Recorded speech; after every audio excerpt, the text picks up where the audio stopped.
He's a cold-hearted snake. Look into his eyes. Doom, doom. He's been telling lies. Yeah, you guys remember that jam by Paula Abdul? That girl wasn't playing. Okay, let's get into the video. Because we're talking all about the cold INFJ. Yeah, that's right. Did you know that the INFJ can be cold?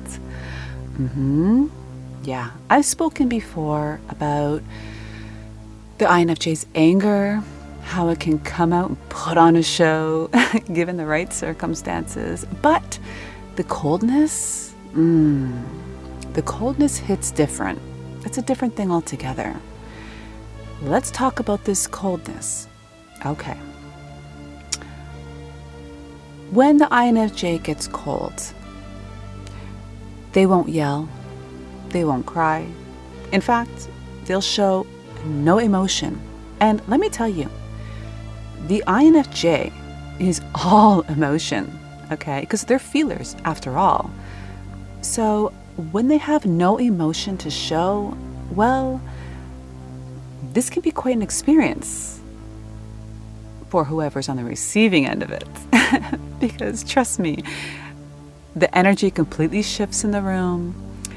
Guaranteed the person's kind of in shock about what they're even witnessing because they never even thought the INFJ was capable of such a thing. Yeah, it's a whole moment. But what makes an INFJ go cold? I think we should focus on this first and foremost, okay? Now listen, I'm gonna really talk about a lot of different layers to all of this, so stick with me. You may be surprised about how this all ends up. All right, let's get back to what makes the INFJ go cold. Now, I could go on and on about how maybe they're burnt out, maybe they feel like they've been taken for granted, or they're just tired of people's BS, right? They're over it. But what it really comes down to is the people pleaser facet. Yeah, I know. Unfurl those brows of yours, INFJs. Yeah, stop squinting those eyes. I can feel it. I can feel you saying, what the hell are you talking about, Chess? All right, well, let me explain. Hold on, let me explain. INFJs are people pleasers. Let's just all agree on this. Don't try to debate me on this. This is fact at this point. Let's go into the history of the INFJ for a bit, okay? Let me plead my case. Chances are they grew up with some challenges, more specifically, challenging people. INFJs had to learn to bend, how to accommodate, how to keep peace, make everyone happy as possible. There's that mediator facet again, huh? Yes, and actually, the mediator and the people pleaser are best friends. Yeah, they're like Batman and Robin, putting out fires, partners in crime. Well, let's ask, what does this type of history create? I'll tell you, it creates a person that prioritizes keeping others happy. It creates someone who craves homeostasis so much that they will do whatever it takes to have it. They will put others' needs before their own, to their own detriment. Sound familiar? And I feel like I don't need to go on with this because I'm thinking you know exactly where this is going. You see where this is going, don't you? But okay, hold on. Let's not go all the way to the dark. Let me just break in for a second here because there are some pluses to all of this. There are.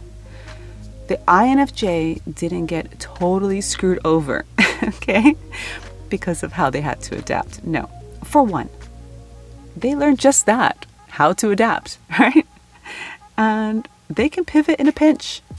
When life throws a curveball, they can duck fast, or hell, they can even catch it if they want to. Yeah, they got quick reflexes for that one.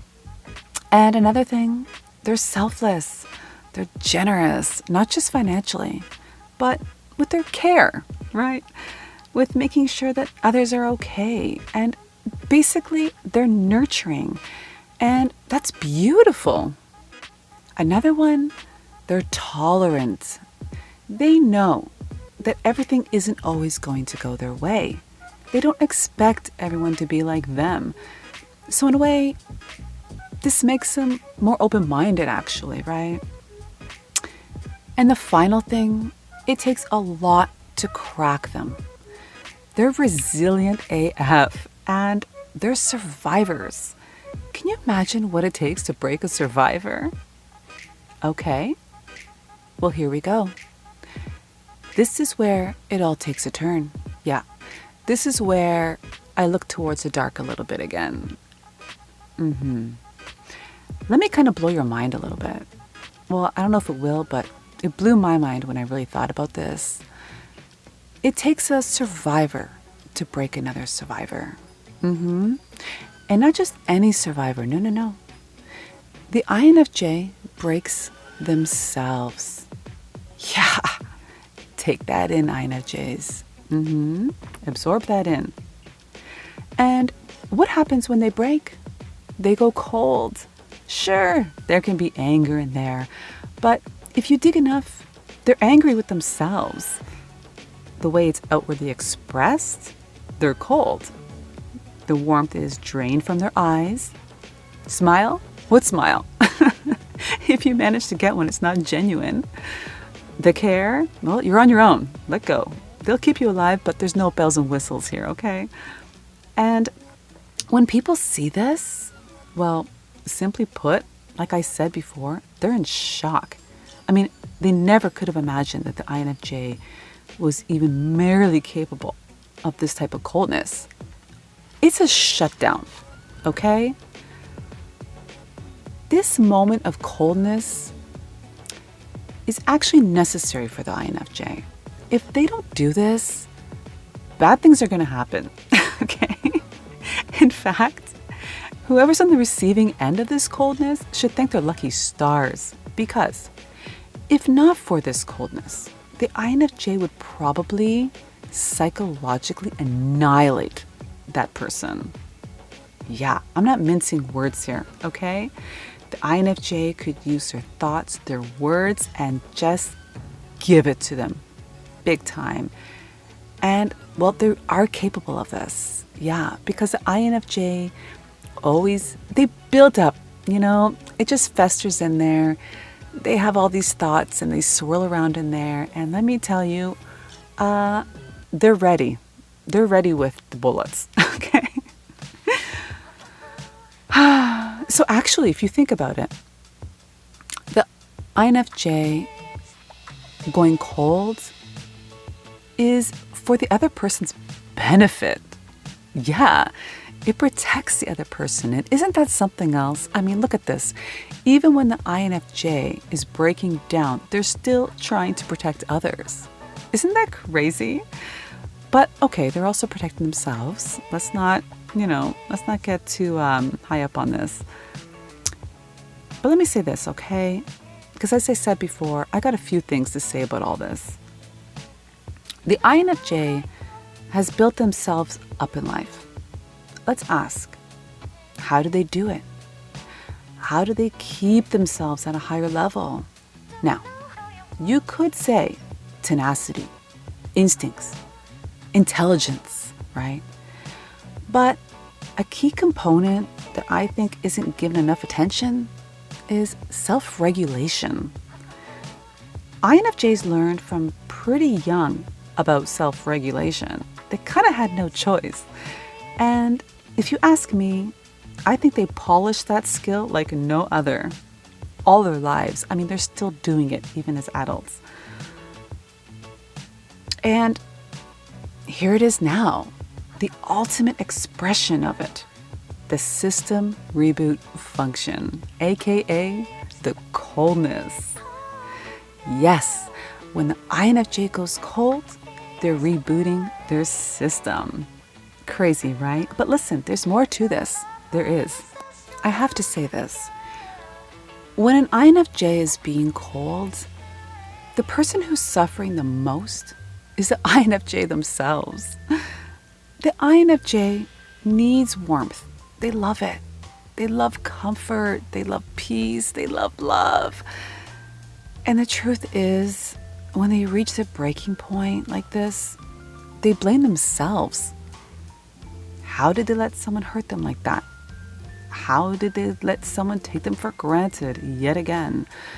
Why do they put everyone before themselves? They'll chastise themselves.